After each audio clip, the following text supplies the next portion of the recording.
Hello అండి, good morning. నేను doctor Deepti, ENT specialist, Archana hospital. ఇవాళ మనం చిల్డ్రన్లో increased frequency of ear pain ఎందుకు వస్తుంది వింటర్ సీజన్లో అనే దాని గురించి డిస్కస్ చేసుకుందాం.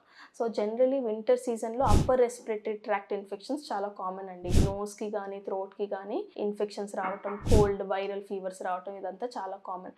బట్ అడల్ట్స్తో కంపేర్ చేస్తే చిల్డ్రన్లో ఇయర్ పెయిన్ అనేది కూడా చాలా కామన్. ఎందుకు అంటే ట్యూబల్ కనెక్షన్ ఉంటుందండి. Generally posterior part of the nose and throat నుంచి ఇయర్కి, దాన్ని ఈస్టేషియన్ ట్యూబ్ అంటాము. సో ఈ ట్యూబ్ అనేది ఎనాటమికల్గా చిల్డ్రన్లో ఇంకా అడల్ట్స్లో వేరీడ్గా ఉంటుంది. చిల్డ్రన్లో అది మోర్ హారిజాంటల్లీ ప్లేస్డ్, ఇంకొకటి అది వైడ్గా ఉంటుంది. చిల్డ్రన్లో the elasticity of the tube is less and recoil efficiency of the tube కూడా జనరలీ చిల్డ్రన్లో తక్కువ ఉంటుంది. సో ఎప్పుడైనా వైరల్ ఇన్ఫెక్షన్స్ కానీ లేకపోతే సెక్రీషన్స్ కానీ నోస్లో ఎక్కువగా ఉన్నప్పుడు ఇవి ఇయర్కి రీచ్ అవ్వటానికి ఈ ట్యూబ్ ఎక్కువ కాజ్ ఉంటుంది చిల్డ్రన్లో. సో ఈ ట్యూబ్లోకి ఈ సెక్రీషన్స్ ఎంటర్ అయినప్పుడు ట్యూబ్ ప్రాపర్గా క్లోజ్ అవ్వకపోవటం వల్ల సెక్రీషన్స్ ఇయర్ వరకు రీచ్ అవ్వటం అండ్ ఇన్ఫెక్షన్ ఇయర్లో కూడా స్టార్ట్ అవటం.